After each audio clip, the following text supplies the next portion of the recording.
ನಾನು ಇವಾಗ ಬರಕ್ಕೆ ಈಗ 8 ವರ್ಷದಿಂದ ಬರ್ತಾ ಇದ್ದೆ ವಿದ್ಯಾರ್ಥಿ ಬಿಟ್ಟಿದ್ದೆ ನಾನು ಸುಮ್ಮನೆ ಆಗ್ತಿದ್ರಿಂದ. ಆಮೇಲೆ ಮತ್ತೆ ನನಗೆ ಮನೆ ಕಟ್ಟೋದೆಲ್ಲ ಇತ್ತು. ಒಂದು 8 ವರ್ಷದಿಂದ ಬಿಟ್ಟಿದ್ದೆ, ಬಂದಿದ್ದಿಲ್ಲ.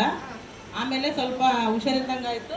ಡಾಕ್ಟರ್ ಹತ್ರ ಹೋದಾಗ ಅಲ್ಲಿ ಭಾಳ ಮೆಡಿಸಿನ್ ಎಲ್ಲ ಕೊಟ್ಟರು. ಮೆಡಿಸಿನ್ ಎಲ್ಲ ತಗೊಂಡಾದ್ಮೇಲೆ ಇನ್ನೂ ಜಾಸ್ತಿ ಆಯಿತು. ಹೊಟ್ಟೆಲಿ ನೋವು, ಆಮೇಲೆ ಫ್ಯಾಟಿ ಲಿವರ್ ಆಗಿದೆ ಅಂತ ಹೇಳಿದರು.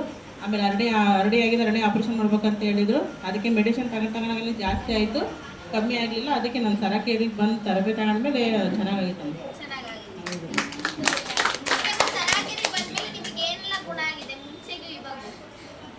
ಮುಂಚೆ ಭಾಳ ತುಂಬ ಸೊಂಟ ನೋವಿತ್ತು, ಆಮೇಲೆ ಮೈಕೈ ನೋವು, ಆಮೇಲೆ ಟೆನ್ಷನ್ ಜಾಸ್ತಿ.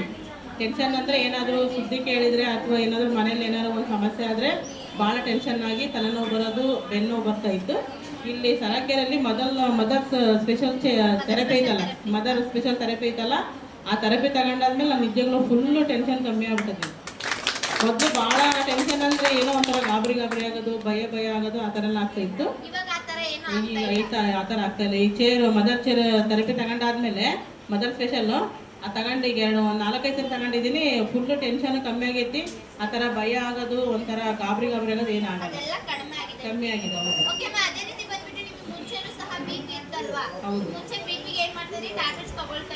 ಮುಂಚೆ ಡಾಕ್ಟರ್ ಹತ್ರ ಹೋದಾಗ ಟ್ಯಾಬ್ಲೆಟ್ ತಗೊಳಕ್ಕೆ ಹೇಳಿದ್ರು. 1-2 ಮಂತ್ ತಗೊಂಡಾದ್ಮೇಲೆ BP ಟ್ಯಾಬ್ಲೆಟ್ ಖಾಲಿ ಆಗಿತ್ತು. ಅವತ್ತು ನಾನು ಸರಕ್ಕೆ ಥೆರಪಿ ಬರ್ತಾ ಇದ್ದೆ.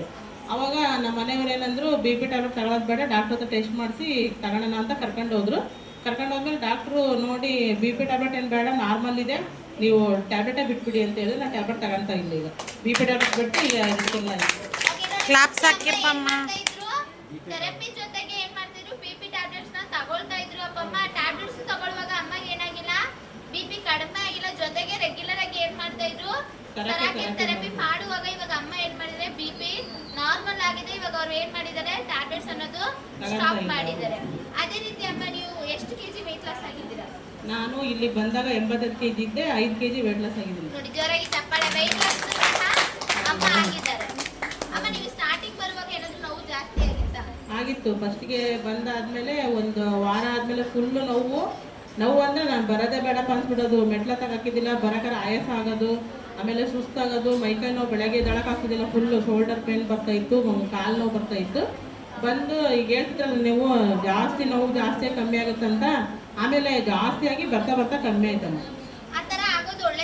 ಒಳ್ಳೇದು. ಯಾಕೆಂದರೆ ನಮ್ಮ ಬಾಡಿಲಿರೋ ಟಾಕ್ಸಿನ್, ಹೊಸ ಕೆಟ್ಟ ಟಾಕ್ಸಿನ್ ಎಲ್ಲ ತೆಗೀತದು. ನೋವು ಜಾಸ್ತಿ ಆಗಿ ಕಮ್ಮಿ ಆಗೋದು ಒಳ್ಳೇದೇ. ಅಂದರೆ ನೋವು ಜಾಸ್ತಿ ಆಗಬೇಕು, ಆದ್ರೂ ನಾವು ತಡ್ಕೋಬೇಕು ಸ್ವಲ್ಪ. ಯಾಕಂದರೆ ನಮ್ಮ ಹಳೆ ನೋವುಗಳೆಲ್ಲ ತೆಗಿತದೆ.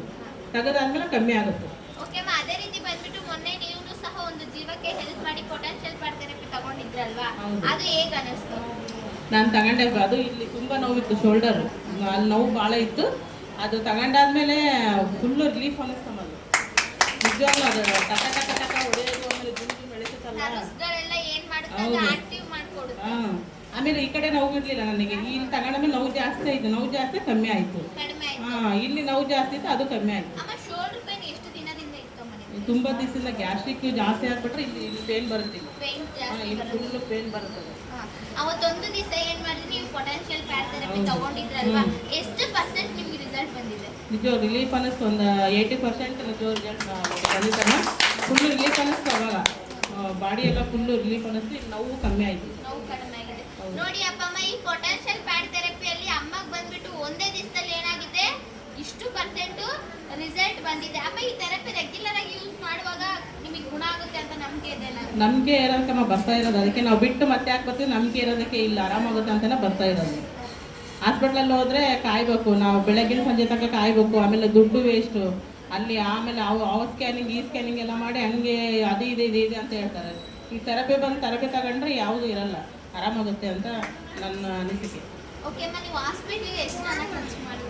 ಅಯ್ಯೋ ತುಂಬ ಖರ್ಚಾಗಿದೆ ಮೇಡಮ್. ನಾವು ಅದು ಎಲ್ಲಿ ಗೊತ್ತಾಗುತ್ತೆ. ಮೊನ್ನೆ ಮಣಿಪಾಲಕ್ಕೆ ಹೋದಾಗೆ ಒಂದೇ ದಿವಸಕ್ಕೆ 15,000 ಖರ್ಚಾಗಿದೆ. ಒನ್ ಡೇಗೆ. ಒಂದಿನಕ್ಕೆ ಖರ್ಚಾಯಿತು. ಸ್ಕ್ಯಾನಿಂಗು, ಎಂಡೋಸ್ಕೋಪಿ, ಬ್ಲಡ್ ಟೆಸ್ಟು, ಅದು ನನ್ನಷ್ಟೊತ್ತಿಗೆ 15,000 ಖರ್ಚಾಯಿತು.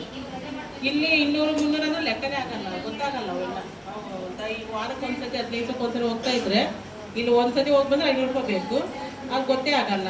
15 ದಿವಸಕ್ಕೆ ತಿಂಗಳಿಗೆ ಹೋಗ್ತಾನೆ ಇರ್ತೀವಿ, ಯಾಕಂದ್ರೆ ನೋವು ತಡ್ಕೊಳಕ್ಕಾಗಲ್ಲ. ಈ ಮಾತ್ರೆ ಇರೋ ತನಕ ಪವರಿಗೆ ಅಷ್ಟೇ ಕಮ್ಮಿ ಆಗುತ್ತೆ, ಮತ್ತೆ ಮಾತ್ರೆ ಪವರ್ ಮುಗಿದಂದ್ರೆ ಮತ್ತೆ ನೋವು ಸ್ಟಾರ್ಟ್ ಆಗುತ್ತೆ. ಓಕೆ ಅಮ್ಮ, ಸರಾಕೆರೆ ಬಂದ್ಮೇಲೆ ನೀವು ಎಷ್ಟು ಹಣ ಖರ್ಚು ಮಾಡಿದ್ರಿ? 1 ರೂಪಾಯಿನೂ ಖರ್ಚು ಮಾಡಿಲ್ಲ, 1 ರೂಪಾಯಿನೂ ಖರ್ಚು ಮಾಡಿಲ್ಲ, ಆದ್ರೆ ನಿಮಗೆ ಗುಣ ಆಗಿದೆ. ಓಕೆ ಅಮ್ಮ, ಕೊನೆಯದಾಗಿ ಸರಾಕೆರೆ ಬಗ್ಗೆ ಏನು ಹೇಳಕ್ ಇಷ್ಟಪಡ್ತೀರಾ? ತರಕ್ಕೆ ತುಂಬ ಚೆನ್ನಾಗಿದೆ. ನೀವು ಕೂಡ ಎಲ್ಲ ಬನ್ನಿ ತರಬೇತಿ ತಗೊಳಕ್ಕೆ. ನಾವು ತುಂಬ ಜನ ಕೇಳ್ತಾ ಇದ್ದೀವಿ, ಎಷ್ಟೋ ಜನ ನೋವಲ್ಲಿ ನರಳ್ತಾ ಇದ್ದಾರೆ, ನಾವು ಎದ್ದು ಬಿದ್ದು ನೋಡ್ತಿದ್ದೀವಿ, ಹೇಳ್ತಾ ಇದ್ದೀವಿ, ಬರ್ತಾ ಇಲ್ಲ ಅವರು. ಅದಕ್ಕೆ ಈಗ ಬೆಸ್ಟ್, ಈಗ ಸರಕೆರೆ ಬೆಸ್ಟ್. ಯಾಕಂದರೆ ಮನೇಲಿದ್ದು ಗುಳಿಗೆ ನುಂಗಿ ಇಂಜೆಕ್ಷನ್ ತಗೊಳಕ್ಕಿರುವ ಅದು ಸೈಡ್ ಎಫೆಕ್ಟ್, ಇದು ಸೈಡ್ ಎಫೆಕ್ಟ್ ಇಲ್ಲ, ನ್ಯಾಚುರಲ್ ಥೆರಪಿ. ಇದು ಬಂದು ತಗೊಳ್ರಿ ಅಂತ ಹೇಳಕ್ಕೆ ಇಷ್ಟಪಡ್ತೀನಿ.